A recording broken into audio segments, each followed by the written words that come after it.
Hello gun channels and YouTubers out there. This is number 3 of my reloading series. Today we're going to cover the 3030 Winchester Centerfire cartridge. I just recently traded off a subcompact Beretta PX4 Storm, and for an additional 15 bucks I got a pretty sweet Marlin 336 pre-Freedom Group, genuine walnut stock, genuine blued receiver and barrel, gold trigger. It's legit. I love it. So I've already field dressed it up. If you're on my Instagram, you probably saw my hashtag Frontier Mall Ninja. I didn't go crazy with it. It's just I had an old reflex sight that I haven't had a gun for, so that's where it went. I originally got this rifle so I would have a playmate at the range. My dad's 81 years old and I don't think he could really hold up to the recoil of my 4570, so I figured I'd get a companion piece to the Jurassic World rifle. There'll be a review of these two later on, but I just thought I'd touch up on this a little bit. But as I started unpacking all my toys today that I got delivered, I decided, you know what, I might as well just go ahead and start recording this because, little known to me, I have to work brand new brass. So what we're going to need to do this, obviously, you're going to need your brass. I'm going to be using Winchester brand new 3030 brass. Step up your game, Starline. I'm absolutely shocked you don't make 3030 brass, but this will do. I'd also like to thank Squibload from Gun Channels. He was very kind enough to send me a gallon-sized Ziploc bag of brass that he had, so I really appreciate that. You were like the second reloading clause, I guess, for me today, but all of this came today. So you're going to need your brass. Today I'm going to be using CCI large rifle primers number 200s. You're going to need your projectiles, your bullets. I got these out of Midway. They are 170 grain CoreLokt jacketed round nose. They're pretty close to the factory CoreLokt bullets, but the factory ones are 150, so we're going to be loading 170s. I got a request on Gun Channels to do some bullet drop videos later for different weights, different distances, so that'll come later as well. I'm working on it. You're going to need, obviously, a die set. This came from me today. I've already got one die in here, just bear with me. This is the RCBS Cowboy Action die set. This is my second venture into the RCBS Cowboy Action dies. I chose these originally on the recommendation of Fortune Cookie 45LC. I had a couple of criticisms about these dies, but overall I absolutely love the fit and finish of these. They're bronze with like brass adjusters or lock rings. They are definitely high quality. Are they $60 high quality compared to, say, a $30 lease set? Well, you know, it's a judgment call. I like it, so I bought it. Why not? Spoil myself a little bit. So as you notice, I've already got the die in here. The other thing you're going to need is like just a case prep block. I got one here. You're going to need your digital scale or your beam scale or whatever scale you choose to use. You're going to need a recipe, which I already went through my Lyman guide. I use a Lyman 49th edition. If anybody wants to send me a Lyman 50, though, I'd be appreciative. So what we're going to do is we're going to use 10 grains of Unique today. As you know, I'm a bit of what you would call a lazy reloader. I like to sort of use Unique with just about everything as long as there's a load table for it. It's not the cleanest burning, but it is efficient, it's economical, it works great. I've got 8-pound kegs of this stuff, and I've got no complaints with it, so that's what we're going to roll with today. 10 grains of Unique. I'm looking at about 1,500 feet per second velocity. I know that seems low, but with a Marlin 336 with micro groove rifling, they say that if you generally push it past 1,600, it's going to affect accuracy. I'm just looking for a comfortable plinking round. Maybe I can, knock down a deer or something with it later, but this was more just so I can enjoy time with my dad. That's a good way to put it. What else am I missing? I mean, I've got my perfect powder drop. I'll be calibrating this for you later. But the reason I started with this die already in here, even though I'm using new brass, is the case mouths have various dents and dings and imperfections in them, which I was a little bit surprised, but I figured, you know what, these are long, thin cases. They probably get jostled around quite a bit in sorting and shipping, so it's going to happen. Like you can see here, maybe. They're not perfectly round. So the first step that's actually different from every other video I've done so far on this is you need to resize this right out of the box. You need to get that opened up. You need to make sure that they're all uniform. So that's what we're going to do. Basically what I've done so far is I'm using my Lee No. 3 shell holder, which is not obviously coming with the RCBS kit. And I've got my RCBS die in here. And that way you set it up, you run your die or your ram all the way to the top, screw down the die, lock it down, good to go. Afterwards, start feeding cases. This is with, well, since these are tapered rifle rounds rather than straight walls, you're going to feel a little bit more resistance, something a little different than you're probably used to. But the process is essentially the same. You notice I'm using my Lee single stage today because I wasn't even planning on doing this, but I don't think I'm going to need a lot of torque to do this anyway. So this is the first step.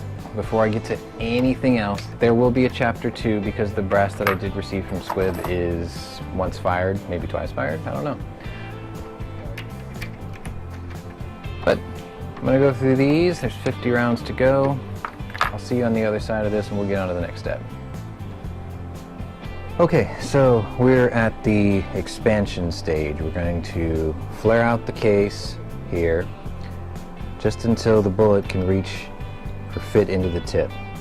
Now, unlike a straight-walled case where you work the expansion die just around the rim, on this particular loading and with this particular die, it's going to ride down the entire length of the tapered part of the case, and then near the top it's going to catch and flare. I went through 3 takes before I remembered that. I had a panic where it started to look like an hourglass because it's big here, it was getting bigger at the top, and it was skinnier in the middle when I resized. But after running a couple, I looked at it and it's perfectly fine. So essentially what you do is you run your die set, or you run your die down, and you slowly start working the stem. And you adjust this accordingly. As you come down very slowly, you'll start resizing. It's going to be very gritty. Start resizing that neck and start working that flare. And at first it's not going to be flared while you're working the adjustment down. But eventually it's going to taper just enough to where you can drop that bullet in just like so. That's the goal you're looking for. So I'm going to do another one because I got the order a little bit off here. Bear with me, I haven't been feeling well today. Alright, so the way I typically do this is I take the primer, I put it in the cup here, then I run the brass all the way up. Take your time with this, you don't want to crush it. If it's even slightly out of a line, you can crush it and ruin brand new brass, and then you'll have a few words. So it's been resized, then you go ahead and squeeze, put the primer in. I want to make sure that the primer is just slightly below the height of the headstand. It's nice, you can feel it. I mean, it's only like 1,000th or 2, but you'll feel it. And then just test fit it with your bullet, which, there you go, fits just fine. Usually on my videos, I'll go ahead and show you the mistakes. Admittedly, I hadn't done a tapered cartridge in some time, so I didn't actually think about the process before I started filming today. But otherwise, now you see what it's like. I didn't crush any cases, I didn't make any errors, so we're good there. I usually just test fit them a couple more times just to make sure that it's not actually backing out or anything. I've already got this locked down. So stand by and I will go through the other 46 and we'll go on to the next step. Well, we'll go on to the next several steps, because if you've seen any of my videos lately, you've probably noticed or realized that what I like to do is the powder charge, bullet seat, and crimp more or less in one motion. Well, not one motion, but in one process. So let me get through these and we'll go on. Things will speed along from here, let's just say. Okay, So, yeah, obviously I'm not down here, but we've reached the powder portion of my loading. So I just wanted to show you how I do it from the very beginning. Something I don't think I've done before, but I use an 8-pound keg of Unique here. It's kind of nice. You get it cheaper in bulk. And essentially, I just load it into the hopper nice and easy. Probably going to be more than I need, but I like to go ahead and just fill it so I don't have to worry about it halfway through. Kind of level it out, put the lid on. I know, it's not a critical step to show you, but I just thought I would do it anyway, just so you know what I do. Alright, so now that the powder's in there, we need to get to calibrating my charge and my scale. So like I said earlier, we're going to use 10 grains of Unique. I'm hoping to get about 1,500 feet per second out of this loading, so that's basically the sweet spot. It's close to the maximum loading for a bullet of this weight. First thing you want to do is zero out your scale. If it doesn't hit 0.00 with your measuring bowl on there, hit the tare button, it goes right back to 0. Now I know that this is already set up. Let me come back down here. This has already been set up for my last loading video on 454, so right now it's currently set to 15 grains. So what I'm about to do is I'm going to unscrew the stem here, turn it in a few, lock it down. Now I'm ready to start throwing powder. Okay, so the first thing I need to do is I need to unlock the hopper, let it start working its way in there.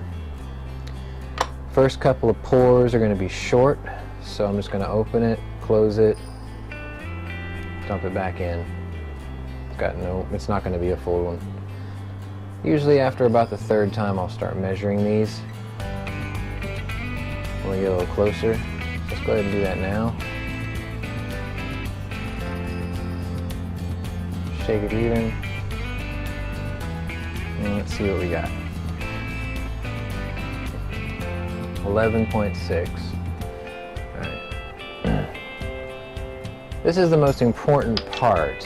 I just had a friend on gun channels recently not verify his load weight, and he didn't blow up his gun, but he cracked the cylinder on his brand new Ruger Blackhawk Hunter, and he's been pretty mopey about it. So this is very critical. Do not shortcut this. Take your time, get the weight exactly the way you need it. Verify it 2, 3, 4 times if you have to. Just make sure that you don't put a bomb in your hands that the gun can't contain. I'm at 10.8 there. So we've got a little adjustment to make again. Turn this in, lock it down. We'll run it another time here.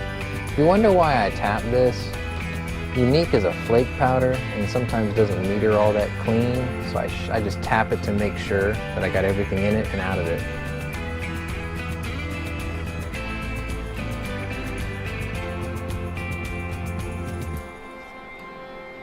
Well,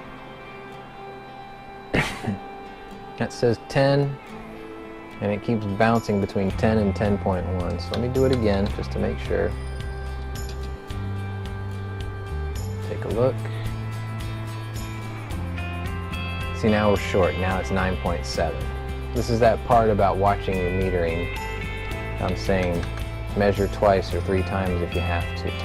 I'm used to this thing throwing a tenth plus or minus, sometimes 2 tenths, which isn't critical. See, so I'm at 10, 9.9, 9.6. I'm going to give it just a little bit more back. Not much. Doesn't take much. I'm 0.6 of a grain from the max loading anyway, so I don't want to overdo it. I'd rather err on the side of caution and do it just a hair light if I have to. 10 grains dead, so I'm pretty comfortable with this. We're going to go ahead and lock this down, and we get to the interesting part. So I've got my 10 grain throw, and the next part we're going to, let me get the bullets back over here, or the casings back over here.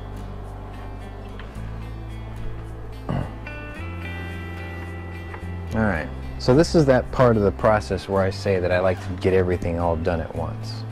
So what I like to do is to take one of these freshly sized, primed, and flared cases and go ahead and just run the powder charge right into the case. Do a visual inspection, put a bullet in there, and we're going to get ready to seat this. Now, this is the bullet seating and crimping die, obviously. And what I like to do is I back the seating stem completely out. And I back the crimping, or the main part of the body of the die that will do the crimping, I back that all the way out as well. So what I want to do is I want to throw this at its full length. So it's up in here. There's no crimp, it's not tight at all. But I want to go ahead and bring this down a little ways until I feel it start to touch. Now since I have the bullet seating stem all the way out, it's the crimping section that I'm feeling first. So there it is. I'm just going to back it out, maybe a full turn, and I'll lock this down. So I'm not doing any crimp, none.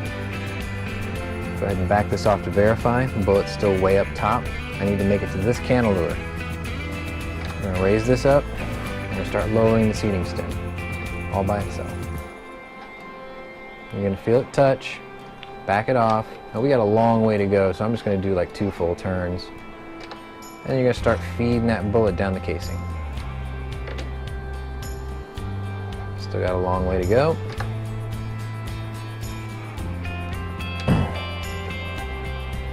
Just keep working it.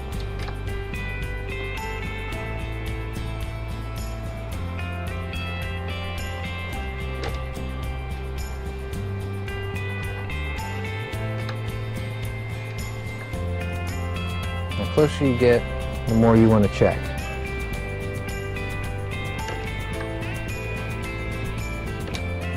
Alright, we're getting real close. So now the adjustments will be smaller.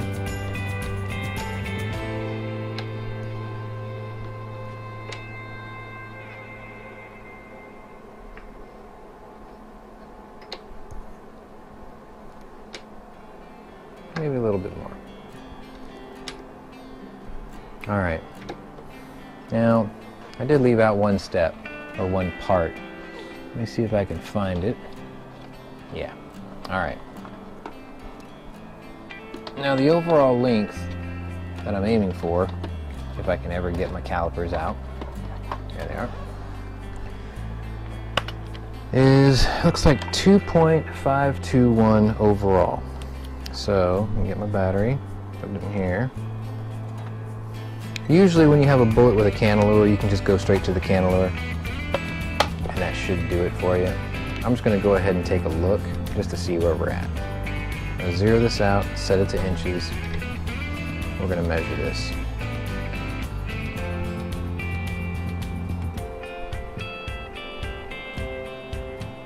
.501. Just a hair short, that's fine. We're actually a little shorter than we need to be, but it's fine because what we're aiming to do is get right to that cantilever. Can you see that? I'm hoping it comes out pretty clear. If you get to this point, you're good. I'm already under the overall length I initially planned for, so we're just going to stop it right there. Now, if you notice, this is pushed all the way in. This wasn't to permanently set this. What I did this for was just to seat the bullet to get the bullet depth in that case the way I needed to. So now I'm going to go ahead and just back this off.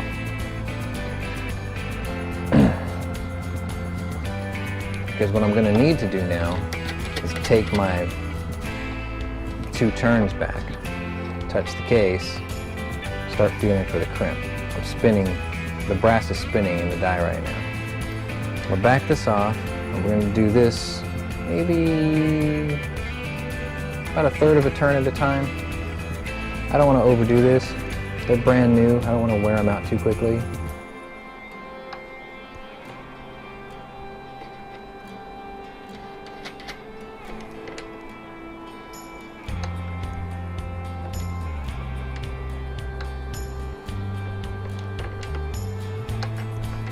seem to have any crimping action yet.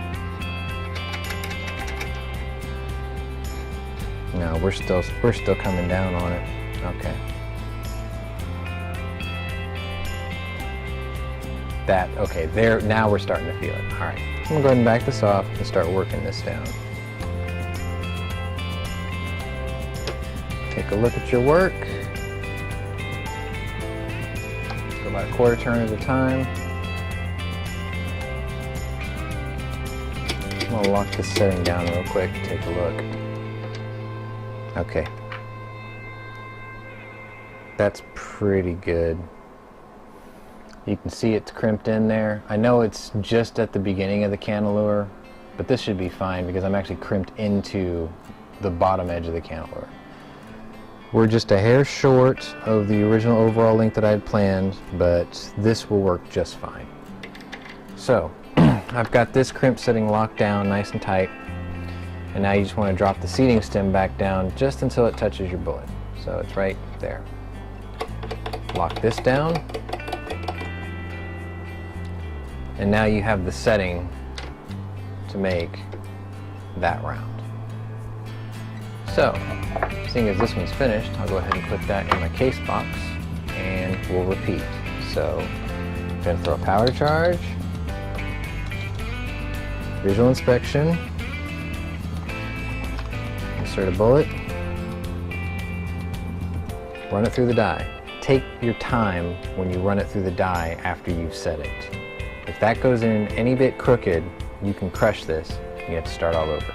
Or, you get to toss this case and go on to the next one. But just take your time. You'll feel it go in. You'll feel the bullet seat, and you'll feel a little thump at the end as it crimps. Let it down. Inspect your work. Perfect crimp. Perfect seating. You can get powder inside because this isn't a fully, it isn't a fully compressed case. And we do it again. Visual inspection, bullet seating, seat, and crimp. Back it off, take a look, enjoy your work. I think you get the idea. Stand by, I'm going to do the other 47, and we'll go on to the chamber test. So, as I'm going through these, I thought I'd jump back in here and talk about this. This is my first time reloading 3030 Winchester. This is a storied cartridge, has a lot of history. It's considered the entry-level standard for larger game. I've been told that this round can kill just about any creature you need to in North America. Now, I have come face to face with a Kodiak bear, and I won. That was with a different gun, obviously. And I don't know. I'm not sure I would want to have just this if I was actually facing a bear that size. But just for transparency, I was talking earlier about being careful when you seat the bullet, don't rush it. And naturally, I rushed it. So this is what a good, well-seated, well-crimped bullet should look like. Shoulders nice and smooth and soft. And this is what happens when you rush. So I've sort of hydraulically pressed that shoulder down a bit. This isn't a total loss. What I'll probably have to do is knock the bullet out with a kinetic hammer, dump the powder, and resize it. Get it back to its original shape, and then do the whole process again. I just wanted to take the time to show you this because a lot of channels like to edit their videos so you get everything perfect. Most of the time when I record these, I like to do everything in one take, and when I edit them, it's basically just me stringing a series of these clips together and putting in like a musical backdrop that's not too loud, just so it's not me talking in a quiet room. But we all make mistakes, and if you don't make mistakes while loading your bullets, you're never going to learn how to make them more efficiently and get better at it. So these things are going to happen. You're going to crush shells, you're going to split necks, you're going to sometimes forget to put the powder charge in if you're really not paying attention. I've had my share. The only round that I ever did that to was 454, but because I shoot it out of a 2-inch barrel, 2.5-inch barrel, the primer was just enough to shove the bullet out of the barrel, so it wasn't a catastrophe or anything. But I just thought I'd go over that with you. You know, these things happen. Don't let it discourage you. Just don't try to save it by shooting it like this. It might chamber, it might not chamber. If you got lucky and it chambered with a little bit of force, you might not be able to get it out. So when you get to this situation, just set it aside. Just put it aside. Don't give up on it. Just don't put it in your finished box. Resize it, do it the right way, and you still might be able to save this one. You know, just don't go sticking this in your gun and just think, okay, I'll just fireform it or whatever. You know, that might work, but do you really want to take the chance? For one bullet, it's not worth it to me. So we'll be pulling that one and resizing it. I don't know if I have to do a video on it because it's just the one, but maybe I'll do a video on it sometime when I have multiple screw-ups, and I'll show you how to go ahead and do that. But I just thought I'd jump in while I'm putting the rest of these together, just to, you've probably seen me type it in the captions, but I'm only human, right? So we'll see you at the chamber check. Okay, so now the moment we've been waiting for. This is what I do to make sure that my loads fit. So here is my Marlin 336W, my pre-Freedom Group version. Notice it's got a blue receiver, blue barrel, actual walnut stock. It's got metal barrel bands, but it still has the same factory sling. So what we're going to do is I have it on safe. It's completely empty, nothing in the action. And I'm just going to grab a couple of these and make sure that they feed. It's kind of hard to do this on camera, but hang on a sec. Let me switch hands.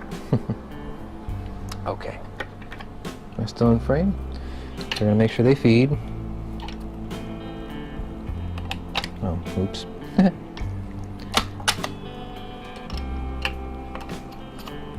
One, two, I'll just put in three. So they're on the tube. Work the action. Make sure the elevator works. Make sure it feeds into the chamber. Make sure it closes tight. Lower the hammer for a second. So I got the next one in the elevator, in the tube. We're all loaded up. Make sure it ejects. Perfect. Make sure the next one feeds. Ejects. And the last one. Wait a minute. Is in the tube. There it goes. Alright. In the action. And it feeds. And ejects. Alright. It was just a bit sticky because I'm working the action at a funny angle. But there you go. 30-30 Winchester, Marlin 336W. A couple of hand loads. If you have any questions on how to do this, or if you want to critique my process or procedure, I'm more than willing to listen. You can leave comments in the comment section below. I encourage you all to come join us at gunchannels.com. It is a free to join service. You can jump in at the lobby chats. We have panel discussions. You get to see a lot of the YouTube personalities that you would normally see, you know, just out there. They come in and just shoot the breeze. So thanks for watching, and please like and subscribe and share, and tune in for part 2 of 30-30. Thanks.